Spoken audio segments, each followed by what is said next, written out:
Welcome back to the Purple Politics Podcast. I'm your host, Ben. I'm Rick. And it's that time of the week where Rick and I sit down, go through last week's headlines, find out who's the headline heroes, figure out that little purple area between the words on the page.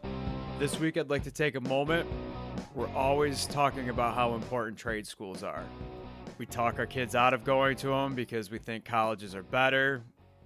I personally, you've probably heard a couple of times on the podcast, am a truck driver.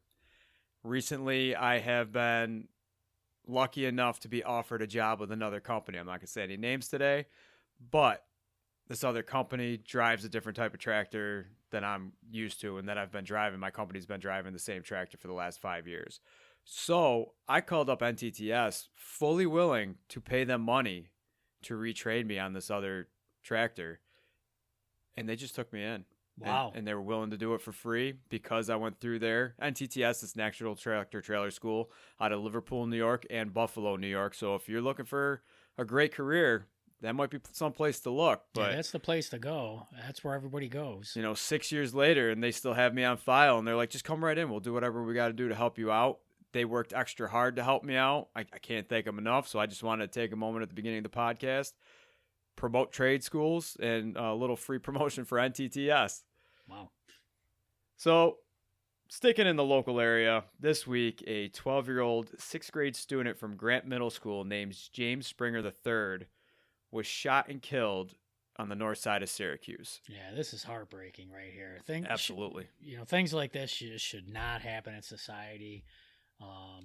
It's just terrible. There's so many victims here, and the young man lost his life. 12 years old. He hasn't even begun to live yet. And he's stripped, his life's been stripped away. It's definitely sad. And this stuff's been going on more and more in the Syracuse area over the last, decade or so. We never heard of this stuff when we were kids. And just to point it out, on October 3rd, a 15-year-old boy was fatally shot. On September 20th, an 8-year-old girl was among 5 people wounded by gunfire at a memorial for a man who died of cancer. They're at a cancer memorial, and all these people get shot. Yeah, it's crazy. And then a 14-year-old girl was shot and wounded a few blocks away from that a couple weeks later. Syracuse is getting bad. Yeah, I was watching one of the news channels last night, and they kind of timelined the year from the beginning of the year to now. I think it was 18 and under, and I want to say I almost think it was in double digits. And I was a little surprised. I mean, you hear the one that happened, last week and then a few weeks before that, but anything before that, you're just starting to get numb to it.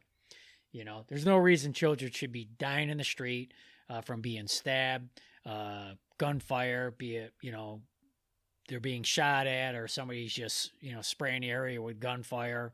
And that word you just used, numb, that's such an important word in this because nobody should ever be numb to that. No. But it's happening so much in our area now that... Well, I think it's a coping mechanism for a lot of people. What happens is, if you see this happening week in, week out, a couple times a month, once a month, whatever, it'll mess with your head. You just start, you start thinking, how bad is this place? And I got to tell you, Syracuse is not a bad city. They do a lot of good things down there.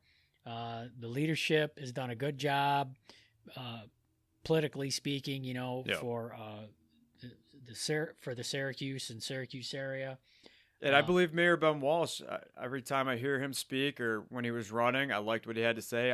This has nothing to do with them. Yeah, no, he's going to do a good job. And I will say this, and I want to make sure I get this out here. We have the best chief of police in Syracuse. This guy has just done a phenomenal job since he's been chief. And man, let me tell you something. He's pissed. Yep, and we're going to play a clip right now. This comes from Syracuse.com. But this is Franke Fowler at a press conference about the incident.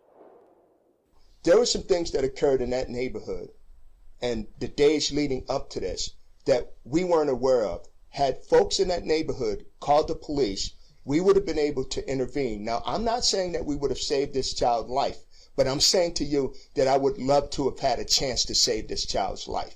Okay, there's a lot of things that we can do for ourselves that we're not doing for ourselves. When I stand at this podium and I ask for public cooperation, when children are hurt and we don't get the response that we need, then everybody needs to take ownership from this.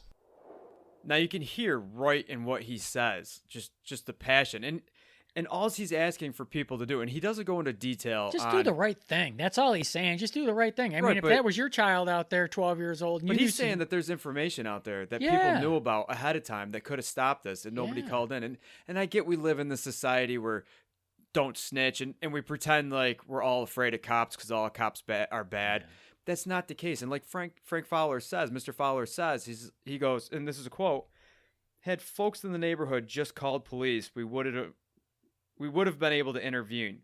He wasn't saying that he would be able to save the kid, but my favorite part of what he said is he was like, I would have just loved to have had the chance to. Yeah, he wants to save a 12-year-old's life, and there's nothing wrong with that. And, and here's the thing, the information, they're really not releasing a lot of info. So we don't know if he was the intended target or, if it was a stray bullet thing. There were a couple people shot.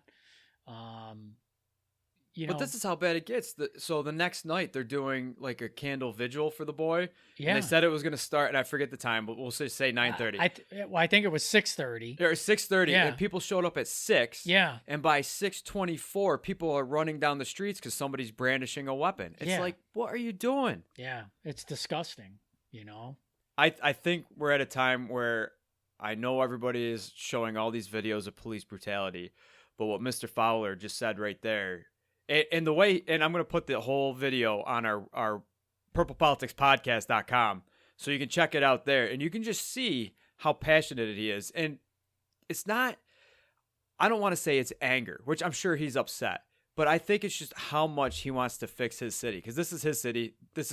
We don't live there, but this is our city too. And we've seen it over the past 40 years, not to tell you how old we are, but just go downhill. And I think a lot of it has to do with economics, not the right stuff coming in, job-wise at least. Yeah. And even the mayor was upset, in his comment. He said, I'm profoundly sad and extremely angry. It's the second child that we've lost to gun violence in the last week. But I would like anybody to write up, get a hold of us, and explain to us why, when we have information, we're afraid to call the police anymore. And do not dare say that you're afraid of police. Yeah. Because I think we're having a gang problem in Syracuse. I don't want to bring it. I didn't want to bring it up, but I just did. I think we have a gang problem. I think people are afraid. And I also think police nowadays are afraid to do a lot that they used to. Because the tactics that you have to do to get gangs off the streets are not kosher. No. Especially in YouTube society. Yeah. So I just wanted to take a moment to point out that Syracuse has been having some issues, but I really do appreciate Frank Fowler and how he handles himself sometimes. Because people might say he's being an asshole, like when you look at him on the thing, because he just waves. He's like, all right, let's go. And he kind of pushed somebody out of the way to say something. Yeah. But you have to be tough sometimes. I mean, you got 2 kids in the last week that are dead from gunshots, 2 separate incidents. For absolutely no reason. Complete bullshit. Yeah. And I have a funny feeling he probably believes he could have did something here and maybe this young man would still be alive. I agree with you. 100%. I'm sure it'll come out. Sticking with New York, last week we had Steve Minogue on, and we spoke about Libertarian Party candidate Larry nice Sharpe. guy. Yeah, nice guy. Steve was a very nice guy. Well, this week Andrew Cuomo's just been put on the Working Families Party live. I called that. You did call that. I knew they're not going to back. She's like the Republican. I don't know her name either. The Sex and the City lady. Oh, Cynthia Nixon. Yeah, she's not a Republican. She's a socialist. Yeah, no, I don't know the Republican's name. I get just what you're like you didn't. Yeah, just another one you didn't know their name. Well, you're gonna know all their names by the end of the conversation today. Yeah, well, I'm hoping not. I know the one I like, Larry Sharpe. So that one I'll definitely remember. But I called it last week. I knew that they were going to do that. Something told me they're not going to give it to Nixon. They're going to give it to Cuomo. And then the article I read said he had to think about it. Yep. Wow. Well, they went after each other. And even in here it says that the Working Families Party was calling him like a corporate Democrat and criticizing a lot of his things.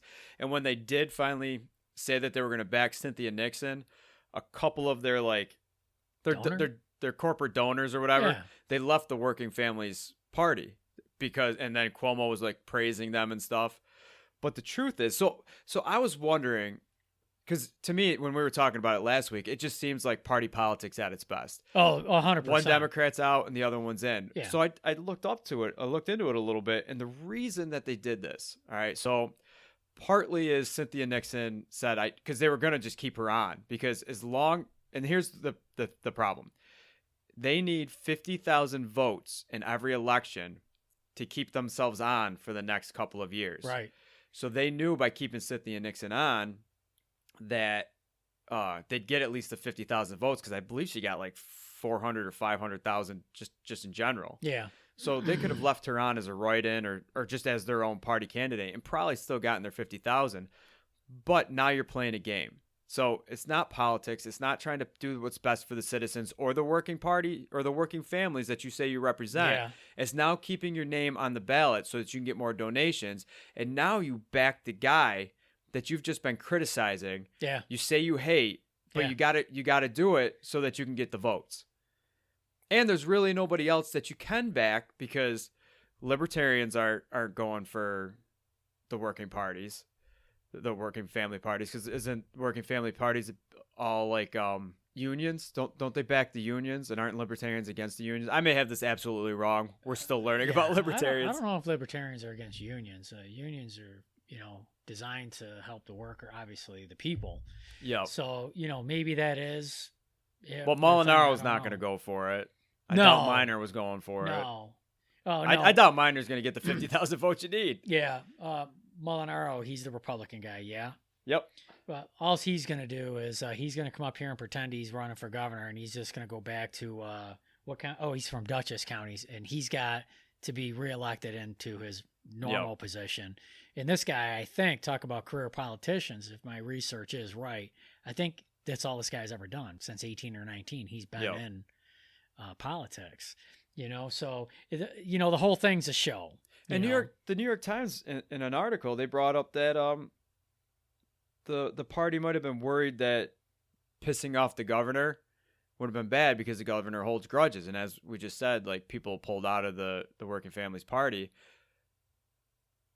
But he shouldn't have that much power. No, and you know what? Parties. Governors shouldn't be holding grudges.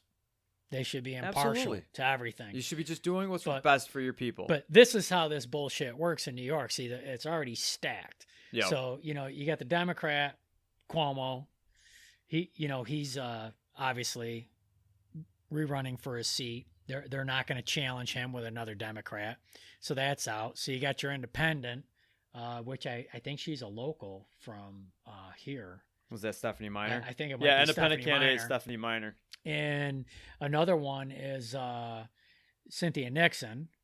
And then we have Larry Sharpe, Libertarian, who I probably should have started with him. And then who's the other? He's like a crazy guy. The green guy? Howie Hawkins. Howie Hawkins, yeah. Well, I don't know if he's crazy, so I shouldn't say that. He's definitely monotone, I'll tell you that. Yeah, so... You can't make it through a debate or a conversation with that guy without needing a pillow. Yeah, but that's how he defeats you. He just lulls you to death with his boredom. In the debate. And then you can't argue back. But I did see in an article where Molinaro, the Republican candidate, said, I'll debate Andrew Cuomo anytime, as long as it's one-on-one. One-on-one. That's going to be our next conversation. Yeah, because, that's coming up next. Well. No, we keep going. So here's my opinion. This guy's a slug. All right. Yep. Let's just be honest. He's a slug. He's not even taking his own campaign serious. I'll get up here. I'll do the minimum. We got to get X amount of votes, to stay on the ballot. Yep. Right. So they're worried about that. He's worried about, because he knows he's going to lose to somebody. Right. So he's already kind of half focused on rerunning down in Dutchess County. Then you have Andrew Cuomo, our governor. He'll either decide to debate somebody or he don't, because I firmly believe that he feels that he's above that or shouldn't have to do that. He's, going for 3 terms and he's great. And then I think the other serious candidate, other than Larry Sharpe, is I think Stephanie Minor. Yep. And then once you get past that, Howie Hawkins runs for everything. I think he ran for dog catcher once too. So, this guy just, there's a public. I mean, he's really trying, to get a government job. But I think he's a little older, so who knows? Maybe he's going to run out of steam soon. And then you have an actor. But let's just break this down for a minute. And I don't want to take, I'd like to take the Republican candidate out. And what I mean by this, let's just take him out of the equation, because he's not here to win. He's here just to represent his party. They already know he's going to lose, and he's probably the most popular Republican in the state. Yeah. So that's why they chose him. And wasn't Steve saying last week that the people of the Republican Party didn't even choose him? The Republican Party just said, "This is your guy." Yeah. I think that's how it went down. That's a big problem. So get him out of there. I say you get Cuomo. I say you get Larry Sharpe. And you know what? I'd even throw in Stephanie Minor. Yep. Let's see those three debate, okay? Because one's a local lady, and I'm aware who she is. Yep. I have no axe to grind with her. Nope. One way or the other. The other's Larry Sharpe, who I've actually met. And then we had Steve was here last week. I didn't talk much last week because I wanted him to have as much airtime as he possibly could. I didn't want to cut him off, interrupt him. And I think he did a really good job. He answered a lot of questions. And then you have the governor. So the governor needs to make a decision. Does he really want to be challenged by a couple serious candidates? One, which is Larry Sharpe. I mean, his bags are packed. He's ready to go. Yep. He's ready to debate today, tomorrow, an hour from now, 45 minutes from now. He's ready. He's ready to go. That's who I would love to see a debate with, those three. Because those are three people that are actually, two of the three are trying. The other one's just expecting it to happen. Now, I honestly think that this debate, there will be a debate. It'll be like the week before the election. But I think this is Cuomo's strategy, because what happens if we debate from today and we do like a couple of debates all the way up? It's going to get buried. Well, it may not get buried, but he's just giving all of these other people airtime for their names to get out and their opinions to get out. Whereas right now, everybody knows Mario Cuomo. Right. Everybody's going to see his name on a bunch of different lines. Right. There, I just said Mario. Andrew. Yeah. Mario's the bridge I keep crossing. Yes. Yes. But they're going to see Andrew's name. I honestly think that this is a strategy, and it's a smart strategy. I can't knock it, because just by refusing to debate, Andrew Cuomo's already got a leg up because he's already got his name. Yeah. A lot of people love him. I can't say they don't. A lot of people don't understand what he's really about, but I mean, that's me throwing my opinion in there. But I honestly think that it's a strategy. And listen, if he debates somebody like Larry Sharpe, it's not going to be a cakewalk. I mean, he's going to challenge him. He's going to take him to task. He's going to challenge him. He's going to put him through. Larry will put him through his paces. So it's only a downside for him to debate right now. So it is a good strategy to push it off as far as you can go, and then decide who you're going to debate. And he'll probably pick the Republican guy. Yeah. You know what I'm saying? That's what's going to happen. Because I think if they're all running, there should be a law. Like, all these people, they did what they had to do. Yeah. There should be a debate with all of them. I'm not saying if there's 16 candidates, get them all on one stage. Right. Yeah. I'll at the same agree time. with you. But the top, I mean, there should be like a top, you got this many votes. Yeah. You're doing it. But to just say it's always going to be the Democrat or Republican, well, what does that do for like a libertarian candidate? It's horseshit. All it does is keep it a two-party system. And the safe road for him is to debate late, take the Republican, because there's not enough Republicans to get him in.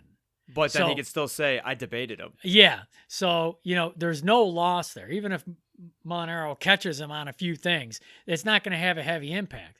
But then you take a guy like Larry Sharpe and put him in there. He's pulling from Republican parties. He's got people that were Republicans. He's got them working for him on his campaign.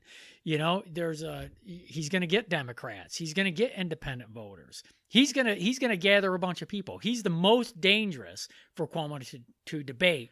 And that's why it'll either never happen or it'll happen too late to have a drastic impact on the vote. Do you know what bugs me about like the article we read on this? Is they talk about this from Molinaro's perspective or whatever, because Molinaro was the one who brought it up. And I think Larry Sharpe has brought it up too. But you and I have seen Larry Sharpe. We've seen his like advertisements. We've listened to his radio shows. We've heard him on podcasts. Oh yeah. So the article we read says Cuomo, seeking a third term, faces Republican Dutchess County Executive Marc Molinaro, Green Party nominee Howie Hawkins. We'll call him Huey from now on. Or Huey Lewis in the News. There you go. Be in that party. And independent candidate Stephanie Miner, the former mayor of Syracuse. Period. Libertarian candidate Larry Sharpe is also on the ballot, almost as an afterthought, almost as if the journalists sent it to their editor and they're like, listen, you moron, Larry Sharpe is running. Yeah. But when was the last time you saw a Howie Hawkins or a Stephanie Miner for governor? Anything? I haven't. I didn't even, I knew Stephanie Miner was running and then I forgot about her. I heard she was going to run. And then I guess maybe I just thought she didn't. And I read this article, and that's where I seen. And we live in her city. Yeah. Ben's the mayor now. Yeah. But Stephanie was. Yeah, Like, you'd think and there'd not be my signs Ben. everywhere. Not my Ben, just so you know, he's not the mayor of Syracuse. It's a different Ben. When the other Ben gets tired and he needs another Ben to you're jump a stand-in? Yeah, okay. I'm willing to stand in. I may not be as tall as him or pretty as him, but all these Bens stick together. I could talk. Yeah. But, yeah, I mean, it's kind of horse shit. It's almost like they didn't know. I'm not sure if it was a diss or they just... The guy who wrote the article, I can't believe he didn't know. Oh, I can't believe he came up with Stephanie Miner and this, or Howie Hawkins is a given. Like I said, this guy runs for everything, you know? You're right. Yeah, he's a You dog could just be catcher. like, who's running for that? Howie I believe Hawkins. Howie Hawkins and somebody else. Yeah. Oh, who won? I don't know. It wasn't Howie Hawkins, though. Who's in the Miss New York pageant? I think Howie Hawkins put his name in there. Yeah. Sorry, Howie Hawkins. I didn't mean he that does. to be He so runs bad. for everything. That's like I said, dog catcher. I think he was running after the postman one day. You name it, he runs. All right. While we're laughing, it's probably a good time to just stick to the dumbass of the week. Yeah. This guy takes this. This is my what were you thinking story of the week. So, what is it? San Francisco? San Diego. So, San Diego has like a Navy SEALs training camp just outside of it.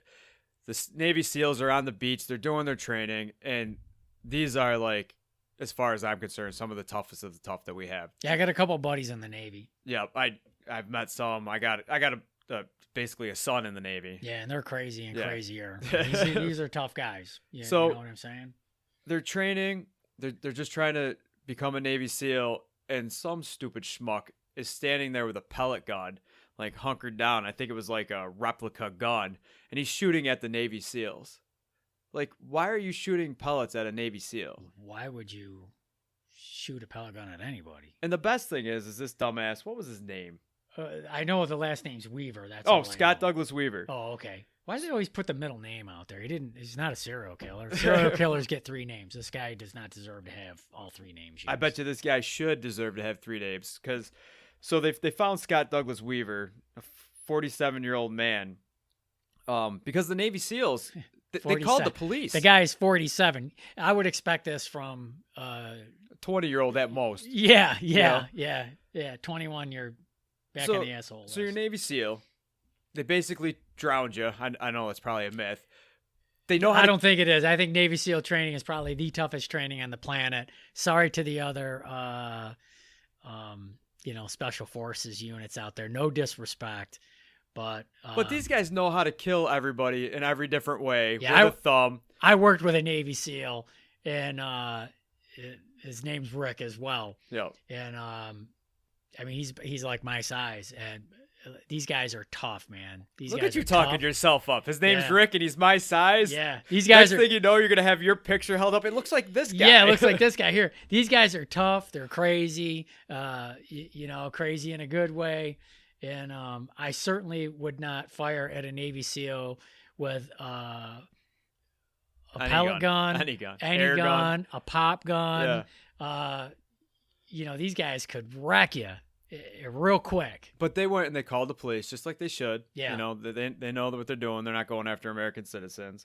The police show up and they question them, and they haven't really released any details. But one of the officers, or whoever the person spoke to, actually said, we're not even sure he knew he was shooting at Navy SEALs. And that's why I was saying he deserves a 3 name. Oh, yeah. Because He might have just because I think it was their late night swimming practice, so it's dark.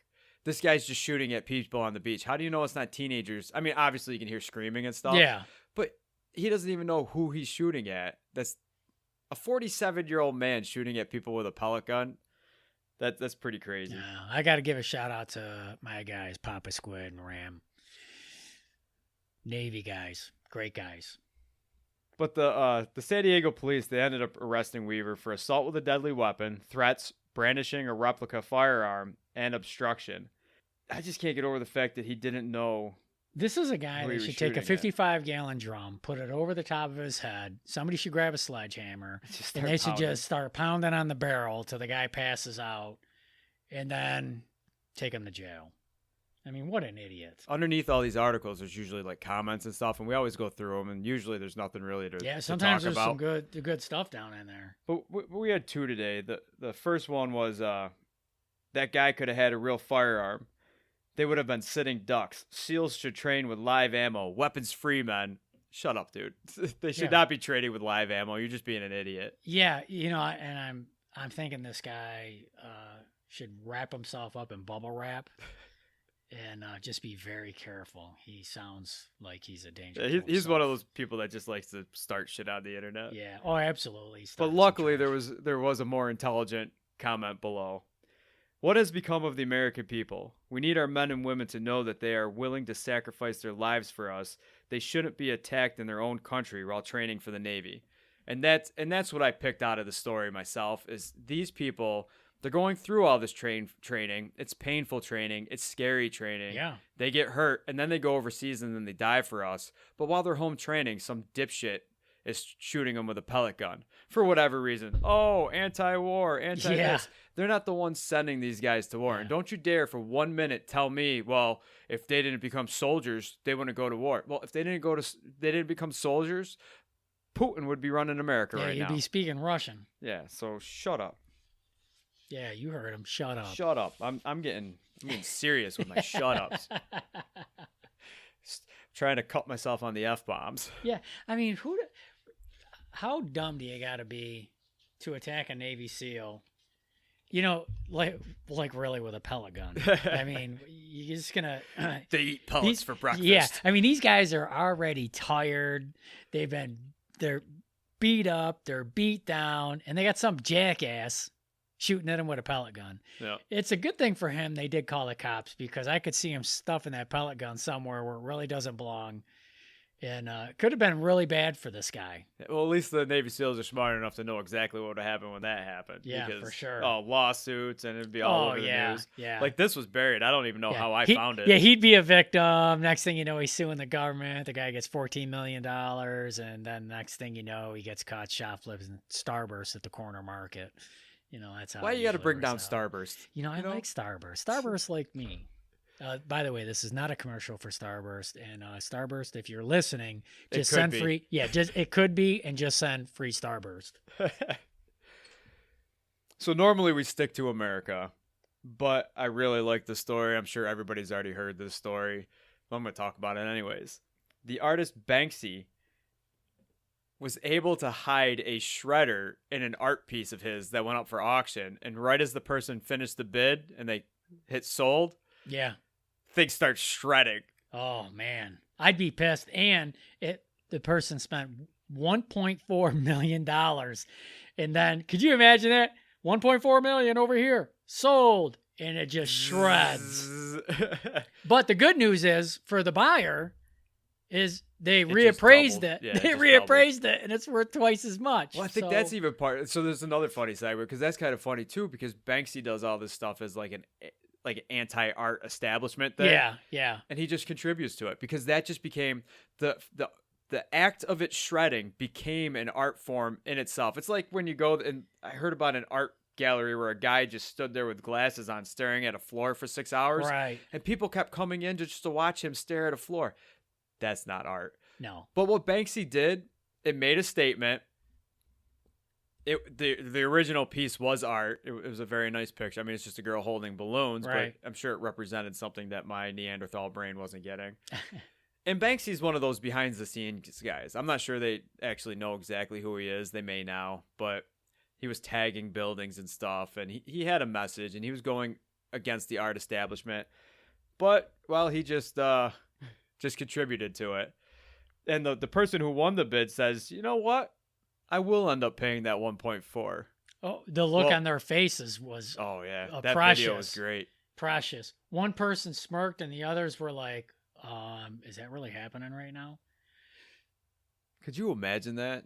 You just spent like all that money and then it just gets destroyed. Imagine being Sotheby's. At this point, I guarantee their first thought is their own liability. Yeah, all that stuff. You're thinking, for, did that just cost me $1.4 million, or how's this going to pan out? So that brings up another question. Once you sell your art, you are no longer the original. Right. You're no longer the owner. You have no rights. Technically, so, wouldn't that be a crime? I was just going to say, could they have gone after Banksy? I mean, I'm glad that they don't, and they understand it's an art thing, and it just made more money. But theoretically, if this lady was like, yeah, I'm not paying for it, and everybody was like, no, I don't approve of this, could they have found him and gone after him? I don't know. I think they all ran in the back room and said, oh, shit, what are we going to do? And then somebody said, just go out there and say it's worth twice as much now. I think that's how this whole thing went down, because I don't see how shredded paper is worth that kind of money. Listen, I like art. I like it on somebody else's wall.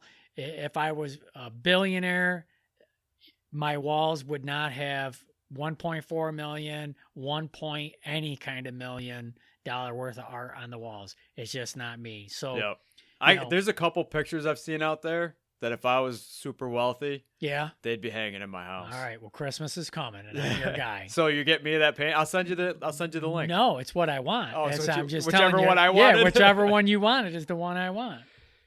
Well, you know what I want? It's on the air now. I would like to wear a Nike shirt. How about you? Well, it's funny because in Union County, what they do now over Kaepernick getting his Nike deal, now what Union County sheriffs do is when somebody's arrested and they take them for the mugshot, they're putting them in Nike shirts. Now, I think that's hilarious. I think it's great. It's funny, but I'm not so sure this hurts Nike. I think if anything, it's more all chatter. Of this helps Nike. Yeah, it's more chatter. Just us talking about it right now helps Nike. Yeah, 100%. And listen, Nike, this is not a commercial, but it could be. Just send. That's going to be our new free slogan. Nikes. It's not a commercial, but it could be. Yeah, every time we speak about something, I'm on my game today. Well, they're going to actually like this part because I do believe that I've bitched about Kaepernick before, but I have to say that right now, sitting here talking to you about the deal, I honestly have no problem with what Kaepernick did. No, I would never deny somebody the right to earn a living. I'm even going back to the national anthem. I don't care about any of that. This is his job. They hired him. Yep. It is what it is. The only problem I have with the Nike ad that was out was the slogan. It was so dumb. It was, what was it? Believe in something, even if it means sacrificing everything. Kaepernick did not sacrifice everything. Yeah, he's getting paid. He wasn't getting any game time. Yeah. Nobody knew who he was until he kneeled. Yeah. And now he's making 10 times as much money. Yeah, he's set for life. And, just for the record, I did not burn my Nikes in protest. I did not either. Well, because I don't really care either way. But I just think that would also help Nike. So, if you really got an axe to grind with Nike, don't burn your Nikes, because after you set them on fire, you're just going to have to go buy a pair of Nikes. And that's just going to generate more business from them. So, people, you got to use your head. Okay. If you're going to protest something, you're going to burn it. You got to have a plan. I mean, if you're not wearing Nikes, what are you going to buy? Well, so Sheriff Ricky Roberts, there's a quote where he says, and this is the other laughable part, "It's unfortunate that we're having this conversation. It was a shirt that was commonly used to provide some dignity to our inmates coming to our jail. This was not a mistake." No. I mean, the people coming to your jail don't give a shit what their mugshot looks like. I think the last thing on their mind is, hey guys, can I change my shirt before you take my Wait mugshot? a second. You mean you don't have an Adidas shirt? I got to take my mugshot in a Nike shirt? Are you kidding me? Yeah. It's just, I mean, You know, don't it's- try to spin it. Own it. If you do something, Yeah. own it, because there's going to be enough people backing you going, you know what, we were right there with you until you said that. Oh yeah, That's, yeah. 100%. I mean, that's a pretty funny move, you know? 100%. You know, Ben, sticking with law enforcement, ICE kind of stepped in it a little bit this week. Did you see that article about the 4-year-old? Yeah, I don't even understand how this works. And even all their excuses. I don't think ICE understands how it works. So ICE put a 4-year-old girl on a plane to Guatemala this week so she could be reunited with her father. But somehow they didn't tell the father until 30 minutes before the plane landed. And it's not like America where there's an airport every 15 feet. Yeah. And you can get to the closest airport. This is crazy. He lived 8 hours away from the airport. Yeah. So the girl had to sit in another detention center. She was unaccompanied, if I read the article correct. They put her on the plane unaccompanied. Well, see, I don't really have. I guess she's 4, so that's ridiculous. But usually you get put on a plane. Some kids do get unaccompanied, but the stewardess stays with them, Yeah. takes care of them, watch, and then when they get off, they hand them. But here, this child had to get on the plane, so I'm fine with the plane. But once it landed, it had to get with another country representative or whatever, and then put in another detention center for another 24 hours until their father could show up. Now, this leads to a bigger question, and They don't care, Ben. well, I don't. It's not even a don't care thing. We always want to do best for the children. My question is why are we sending children and parents anywhere?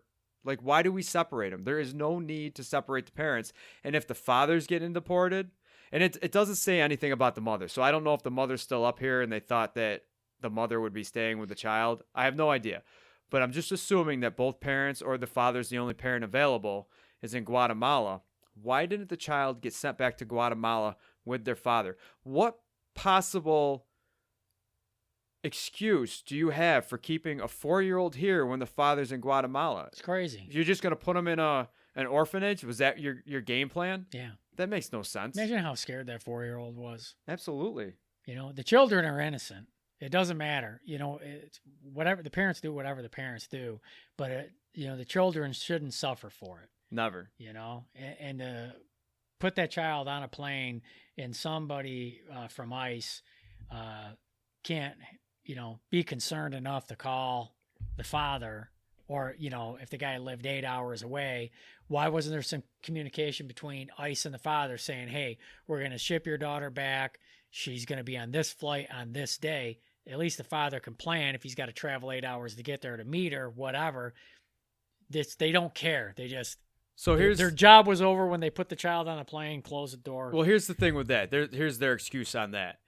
ICE says that due to confidentiality rules in the ICE platform, or whatever you want, to government standards or whatever, there's certain things that they can't release the name of the flight. Certain things are going on until it's X amount of miles away. There's all these rules that they have to follow. So their excuse is, for confidentiality reasons, they're not allowed to say this because what if the father does this? A bunch of bullshit. Now, here's the other thing that I don't know if you noticed, but there are 2 people that ship children back to their parents that have been separated. ICE does it, and Health and Human Services does it. Wow, man, I thought you were going to say FedEx and UPS for a second. You were just No, staring at me. It's Oh, okay. DHL. Yeah, it's DHL, yeah. No, but those two government agencies do it. Right. When Health and Human Services does it, Yeah. it works like a charm. Yeah. ICE does it. They're talking to a judge. He's like, yeah, there's a few small cases where we're trying to figure it out. Now, here's the thing. This is the best part about it. When Health and Human Services sends those sends those children back, it is because they were gone to trial. The parents have gone to trial or done whatever the court thing is, and they've been told, get out of my country. And then Health and Human Services gets the children back to them and gets them back to their country. When ICE does it, you've gone over the border, you've gone up to ICE, and ICE is like, listen, you can get out and you won't get any deported status. Because if you get a deported status, you don't have an option of coming back in. We won't give you a deported status. No harm, no foul. Just get out of my country. So ICE is sending. So these people are accepting ICE's deal, which it's a smart move if you ask me. Right. but then they have to deal with the bullshit. So you've done exactly what the government wants. You don't want to waste our tax dollars on judges and stuff. Just go back home, do it the right way, and oh yeah, we'll give you your kid back in a couple of months. And oh yeah, we'll tell you a couple minutes before she lands. Yeah. But Health and Human Services, these are people who have been deported. Yeah. And so my question to the government, whatever government officials right now is why can't we just put all of that under Health and Human Services? We should, and we could, but somewhere just take the money out of whatever pocket ICE is sending these people back on. Yeah. Put it over Take to the Health budget and and Human move it over. Services, and then ICE just sends them the information and the people, and then Health and Human HHS does it. Yeah. And we talked about this in one of our very first podcasts about, families coming across the border, and what they were doing was, if let's say, it was a 4-unit, husband, wife, 2 kids, what would happen is the mother or the father and one of the children would go. Yep. And then the other parent would hold back with the other child. They'd wait 2 or 3 weeks, and then the other half would come. That way, if they got stuck, one would be with one would be with the other. Right. It makes no sense. I can't get past. I am pro immigration policy. We know that. I get deportation. Get a you real can't policy. just let everybody in. Yeah, get a real policy. But what's the point of separating the children? It's just, that's how broken that system is. Even the simplest of things are complicated. You don't need all this red tape, to come into this country. There's a ton of red tape to come into the country legally. Yeah. Okay. It's crazy. It can take years for some of these people. It doesn't need to be that difficult.